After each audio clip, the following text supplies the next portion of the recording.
Hello everybody, bonjour tout le monde, welcome back to Games and Gutenberg. Chapter 8, Three Men in a Boat by Jerome K. Jerome. This book is available on Gutenberg.org. Blackmailing, the proper course to pursue. Selfish boorishness of riverside landowner. Notice boards. Unchristian-like feelings of Harris. How Harris sings a comic song. A high-class party. Shameful conduct of two abandoned young men. Some useless information. George buys a banjo. We stopped under the willows by Kempton Park and lunched. It is a pretty little spot there, a pleasant grass plateau running along by the water's edge and overhung by willows. We had just commenced the third course, the bread and jam, when a gentleman in shirt sleeves and a short pipe came along and wanted to know if we knew that we were trespassing. We said we hadn't given the matter sufficient consideration as yet to enable us to arrive at a definite conclusion on that point, but that, if he assured us on his word as a gentleman that we were trespassing, we would, without further hesitation, believe it. He gave us the required assurance, and we thanked him. But he still hung about and seemed to be dissatisfied, so we asked him if there was anything further that we could do for him. And Harris, who is of a chummy disposition, offered him a bit of bread and jam. I fancy he must have belonged to some society sworn to abstain from bread and jam, for he declined it quite gruffly, as if he were vexed at being tempted with it, and he added to it was his duty to turn us off. Harris said that if it was a duty, it ought to be done, and asked that man what was his idea with regard to the best means for accomplishing it. Harris is what you would call a well-made man of about number 1 size, and looks hard and bony. And the man measured him up and down and said he would go and consult his master and then come back and chuck us both into the river. Of course, we never saw him any more, and of course, all he really wanted was a shilling. There are a certain number of riverside roughs who make quite an income during the summer by slouching about the banks and blackmailing weak-minded noodles in this way. They represent themselves as sent by the proprietor. The proper course to pursue is to offer your name and address, and leave the owner, if he really has anything to do with the matter, to summon you, and prove what damage you have done to his land by sitting down on a bit of it. But the majority of people are so intensely lazy and timid that they prefer to encourage the imposition by giving in to it rather than put an end to it by the exertion of a little firmness. Where it is really the owners that are to blame, they ought to be shown up. The selfishness of the riparian proprietor grows with every year. If these men had their way, they would close the river Thames altogether. They actually do this along the minor tributary streams and in the backwaters. They drive posts into the bed of the stream and draw chains across from bank to bank and nail huge notice boards on every tree. The sight of those notice boards rouses every evil instinct in my nature. I feel I want to tear each one down and hammer it over the head of the man who put it up until I have killed him, and then I would bury him and put the board up over the grave as a tombstone. I mentioned these feelings of mine to Harris, and he said he had them worse than that. He said he not only felt he wanted to kill the man who caused the board to be put up, but that he should like to slaughter the whole of his family and all his friends and relations and then burn down his house. This seemed to me to be going too far, and I said so to Harris, but he answered, "Not a bit of it. Serve 'em all jolly well right, and I'd go and sing comic songs on the ruins." I was vexed to hear Harris go on in this bloodthirsty strain. We never ought to allow our instincts of justice to degenerate into mere vindictiveness. It was a long while before I could get Harris to take a more Christian view of the subject, but I succeeded at last, and he promised me that he would spare the friends and relations at all events, and would not sing comic songs on the ruins. You have never heard Harris sing a comic song, or you would understand the service I had rendered to mankind. It is one of Harris's fixed ideas that he can sing a comic song. The fixed idea, on the contrary, among those of Harris's friends who have heard him try, is that he can't and never will be able to, and that he ought not to be allowed to try. When Harris is at a party and is asked to sing, he replies, "Well, I can only sing a comic song, you know."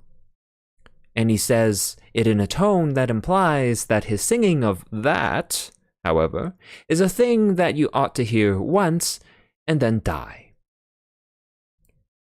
"Oh, that is nice," says the hostess. "Do sing one, Mr. Harris." And Harris gets up and makes for the piano with the beaming cheeriness of a generous-minded man who is just about to give somebody something. "Now silence, please, everybody," says the hostess, turning round. "Mr. Harris is going to sing a comic song." "Oh, how jolly," they murmur, and they hurry in from the conservatory and come up from the stairs and go and fetch each other from all over the house and crowd into the drawing room and sit round all smirking in anticipation. Then Harris begins.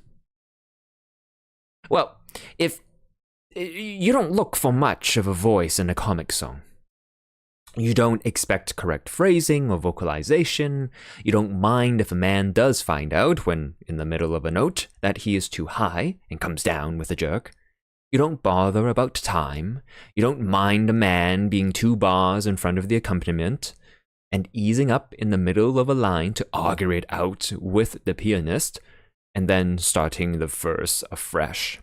But you do expect the words.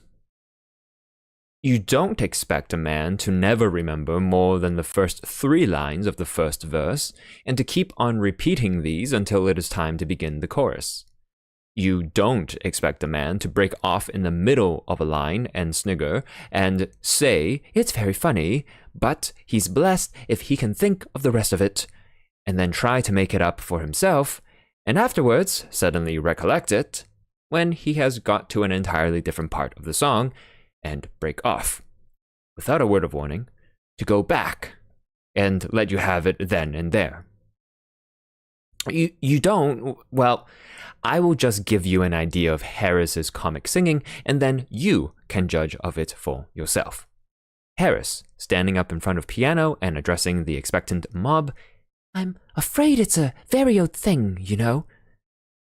I expect you all know it, you know, but it's the only thing I know. It's the judge's song, out of Pinafore. No, I don't mean Pinafore, I mean, you know what I mean. The other thing, you know. You must all join in the chorus, you know." Murmurs of delight and anxiety to join in the chorus. Brilliant performance of prelude to the judge's song in Trial by Jury by nervous pianist. Moment arrives for Harris to join in. Harris takes no notice of it.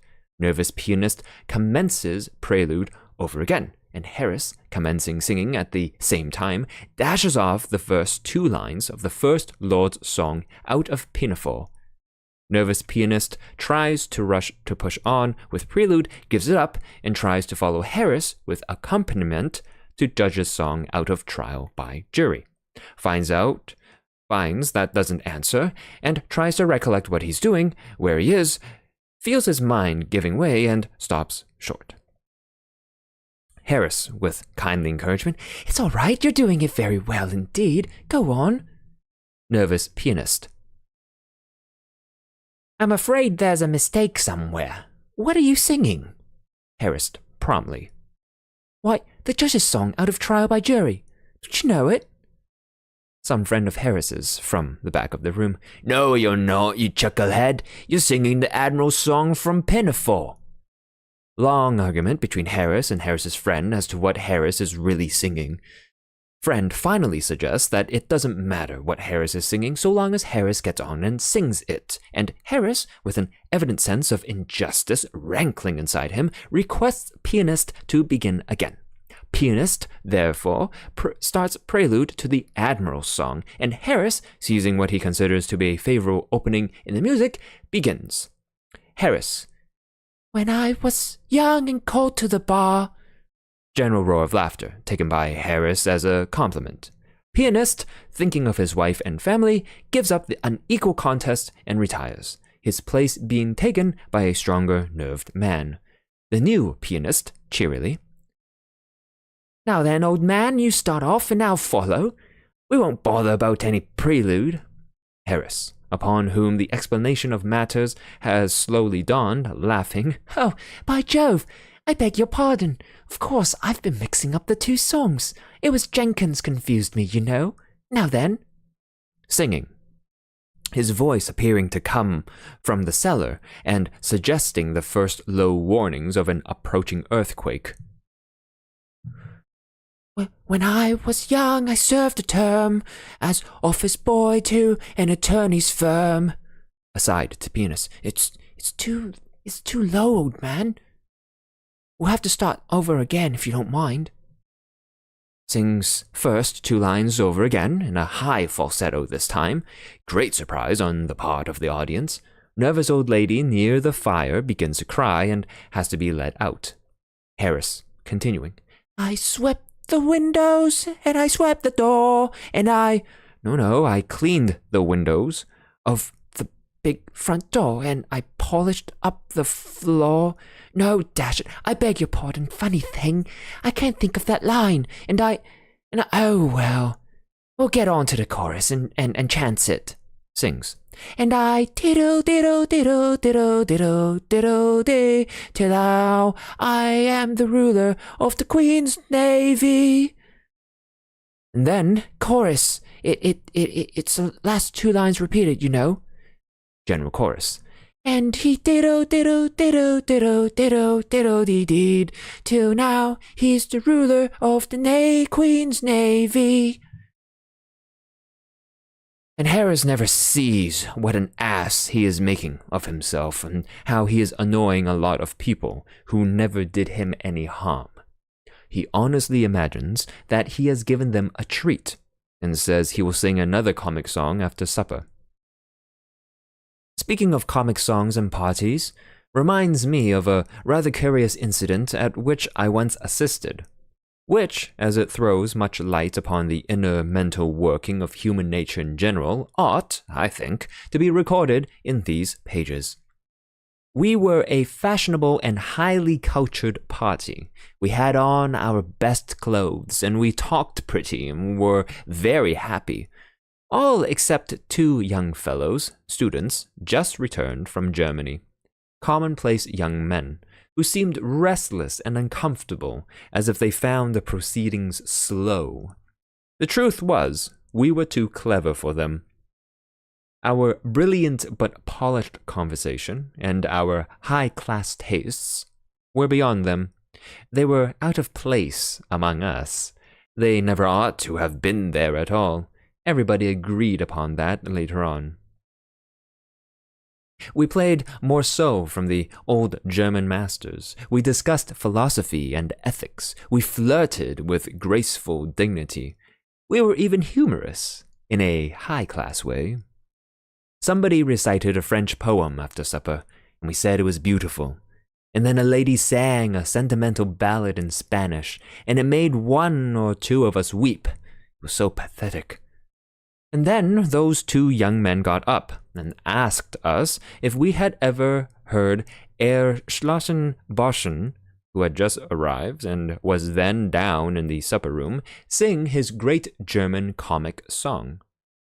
None of us had heard it that we could remember. The young men said it was the funniest song that had ever been written, and that if we liked, they would get Erschlossenboschen, whom they knew very well, to sing it. They said it was so funny that when Erschlossenboschen had sung it once before the German emperor, he, the German emperor, had to be carried off to bed.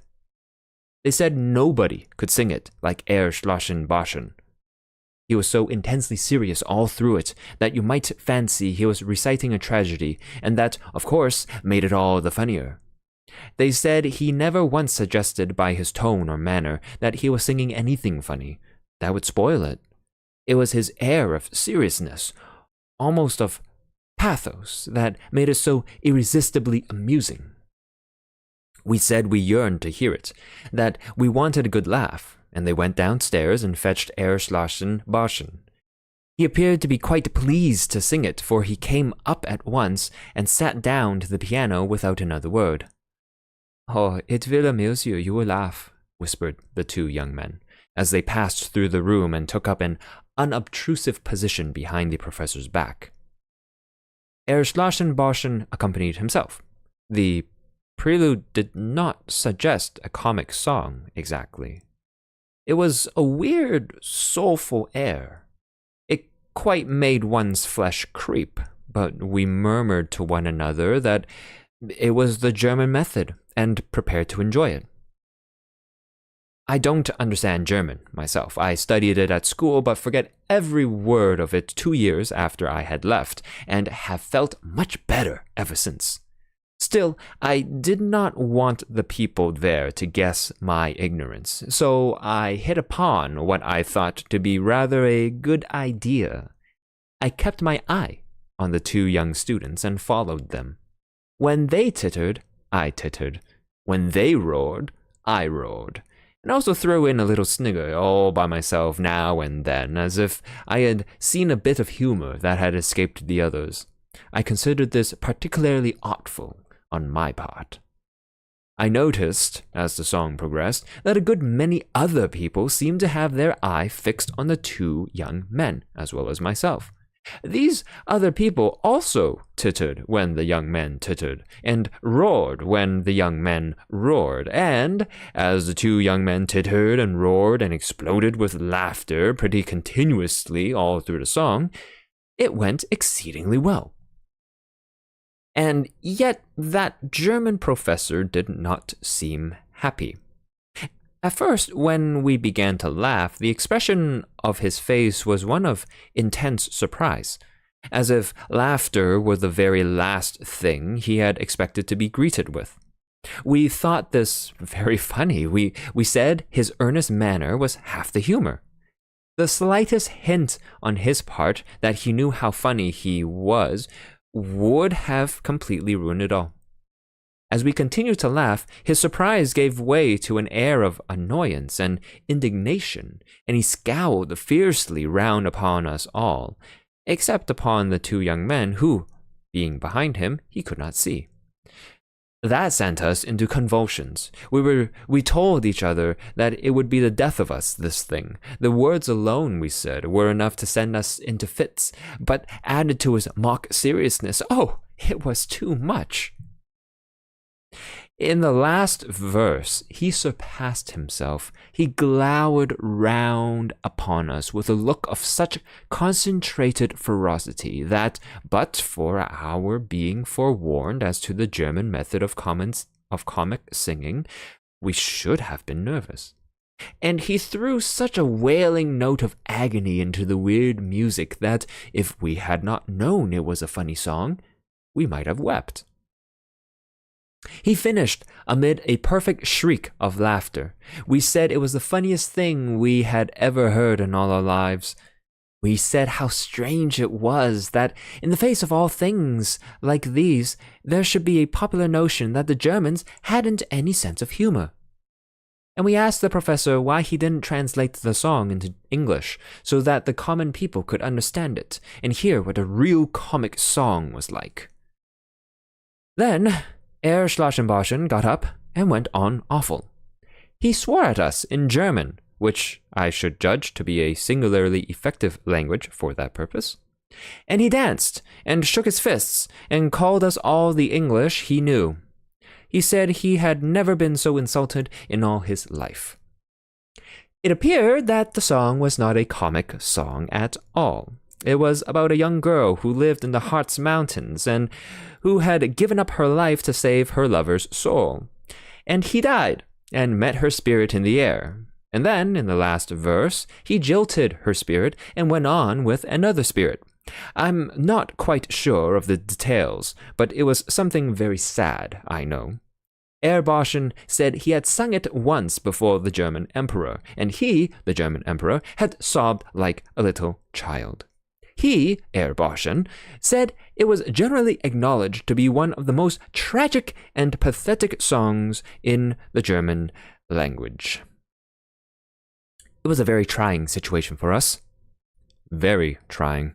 There seemed to be no answer. We looked around for the two young men who had done this thing, but they had left the house in an unostentatious manner immediately after the end of the song.